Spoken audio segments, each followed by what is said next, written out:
From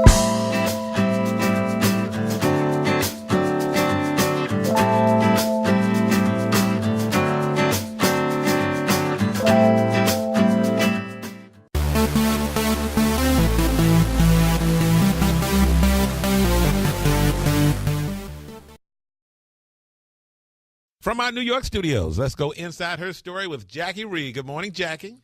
Good morning, Tom, Sybil, and Jay. Listen, you guys, for many women, divorce can not only leave you with a broken heart, but some serious credit problems due to your ex doing things like not paying his bills post-divorce. I met a woman who told me it took her more than 7 years to fix her credit after her divorce. But there are ways to protect yourself. I'm going inside her story with credit repair specialist Paul Oster, who is the CEO of Better Qualify. Good morning, Paul. Listen, now I would think it's during the marriage that a spouse can do the most damage to your credit, depending on what accounts you share.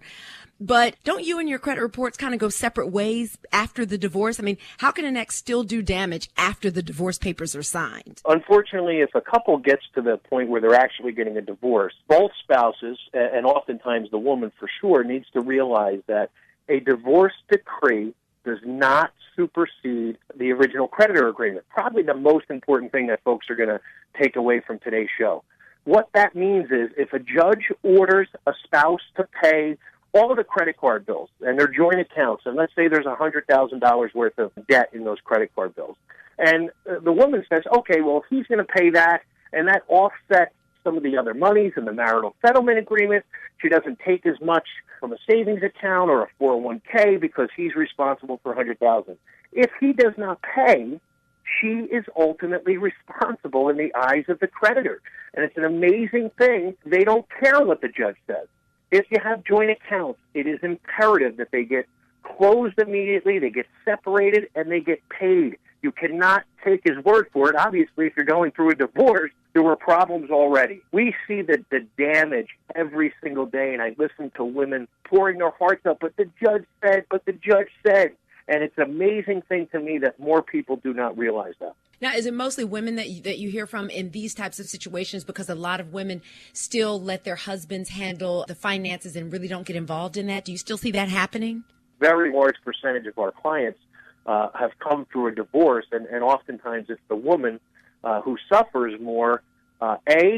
Maybe she only has the joint accounts with her husband, and her husband may have other individual accounts. And once the divorce goes through and those accounts get closed or they go into default, now it's a tremendous undertaking to try and reestablish the credit, settle the debt, and move forward in her individual credit life. This may sound crazy, but what happens to the credit if the couple decides to get back together?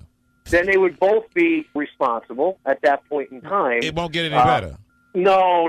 It doesn't. It doesn't have any effect. The marital status has no effect on credit, other than the fact that you may have joint accounts, together. So I speak all the time in front of groups, and I just tell them, congratulations, you're moving forward. You're going to get married, but you don't have to be married with credit. You can get the same credit cards, just get individual accounts, and you can pay those accounts out of a joint bank account. It's much easier to separate a bank account than it is credit card account. Paul, where can we get more of your tips on all types of credit issues? What's your website? It's betterqualified.com. Paul, thank you so much. All right, ladies. It's cheaper to keep them. You said it, not me, Tom. .com. Paul, do you think prenups are smart? If you don't have a lot of money? I can answer that one. No, but do you have to be rich and famous to have a prenup? No, and prenups are smart, but again, they don't supersede original agreement, and it's almost a separate issue to deal with. A prenup will not protect you against credit card default.